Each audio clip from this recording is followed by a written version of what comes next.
Sana naman wala tayong maging bashers dito, no? Na sasabihin, puro kayo pa-release, no? Baka hindi na kumuha ng Pinoy kasi maraming Pinoy ang nagpaparelease. Kamusta mga kaibigan? Sa mga kapwa ko release nandito sa South Korea, kamusta ang inyong paghahanap ng trabaho? At doon sa iba na nagbabalak ko lang na pagpa-release, bibigyan ko kayo naman ng idea kung paano yung proseso step by step once kayo ay ma-release na. So, syempre, una, kung kayo ay release na, kailangan nyo mag-report sa labor, no? Then, ang kailangan nyo lang dalhin sa labor or Goyong Dodongbo, yung ARC nyo at passport. Then, kasi yung release paper nyo naman, isi-send lang yan ng company nyo sa labor or Goyong Dodongbo. At doon nyo na yan makukuha sa labor. Ngayon, kung gusto nyo lumipat halimbawa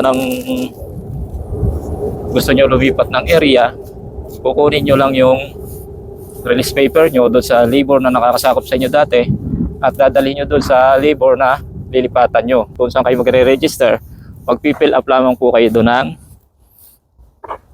form. Ang form naman ay huwag kayong kabahan kasi ang form merong English at merong Korean. So, siyempre, English tayo. Yung English ang papifill upan sa inyo, no? Then once na kayo makaregister na sa labor, pwede na kayo makatanggap ng text message, no? Message, pwede na kayo makatanggap ng company. And siyempre kailangan yung gumawa ng EPS account.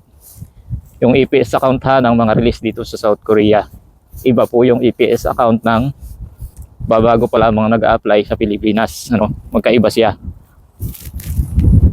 Doon sa EPS account na gagawin mo dito, doon mamomonitor mo din yung kung may doon pumapasok sa iyo yung kumpanya at makikita mo yung kung may free housing ba siya, free food ba siya, saka kung ano yung product nila. Makikita mo yun doon sa EPS account. Saka ang kagandahan, mas mabilis dumating sa EPS account. Seconds lang makikita mo na agad. Unlike sa message ng labor na almost 1 hour bago dumating sa'yo. And ayun, kapag dumating sa'yo message, syempre may contact number yung company, tatawagan mo siya or bibisitahin mo yung company. So, bigyan ko lang kayo idea.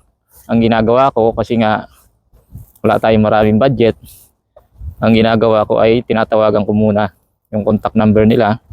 So kinakausap ko na, tinatanong ko na yung kung meron ba silang bakante or hiring ba sila. So sumasagot naman sila, sinasabi nila kung hiring pa sila. Kung hiring sila, i-entertain ka naman nila. So itatanong nila kung kailan ka pupunta for interview, or else pwedeng sila yung mag-set ng araw na papuntahin ka para sa interview. Ganun po. Pero kung kayo naman ay halimbawa, marami naman kayong budget sa pamasahe, so pwede nyo puntahan agad. Yung sa akin po ay idea lang. Yun ang ginagawa ko. Kasi nga, nakaminos na ako ng gastos.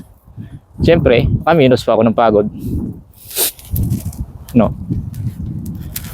Halimbawa po kasi at malayo, di ba? So, pupuntahan mo agad, hindi mo natawagan, di ba? Laking gastos mo na, napagod ka pa sa biyahe. Oh. So yun ang isa sa kagandahan, ano?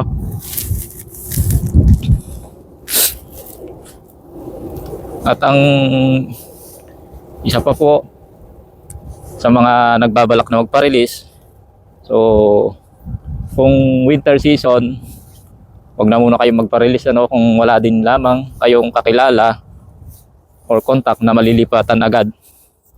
Kasi napakahirap po magpa-release kapag winter, no?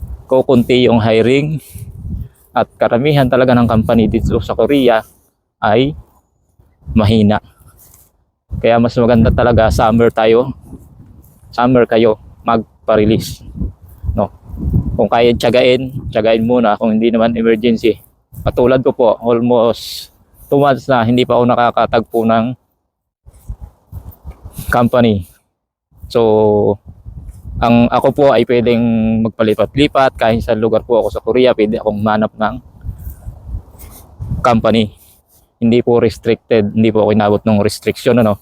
Kaya pwede akong lumipat. Yun nga lang, so kulang tayo sa budget, kaya dito lang tayo siyempre sa malalapit, yung kaya lang ng budget nating ikutan, ano. So pero 5 libur po ang iniikutan ko sa araw-araw. Pinupuntahan ko talaga yan isa-isa, no, para tayo lang makatagpo. Pero hanggang sa ngayon po ay wala pa. 2 months na. So baka banda-banda riyan makakatagpo rin tayo. Talagang tsaga-tsaga lang sa mga kapwa natin diyang release, ano. Tsaga-tsagain lang natin. Palang araw makakatagpo din tayo. Isa pa, pumili na tayo ng pinaka-the best, yung gusto nyong company, para hindi na maulit na lumipat na naman at magpa-release, ano. Although hindi man tayo pare-parehas ng dahilan kung bakit nagpapa-release. So for sure, sana naman wala tayong maging bashers dito, no, na sasabihin puro kayo pa-release, no. Baka hindi na kumuha ng Pinoy kasi maraming Pinoy ang nagpapa-release, ano, ganun ang sasabihin yan sigurado. So sana naman wala. Yun lang, ano. Good luck sa atin, sa mga kapwa ko pa-release dyan. Good luck. Sana ay makakuha na tayo ng kanya-kanyang company natin. Ingat sa araw-araw na paghahanap ng trabaho ng company, and God bless po.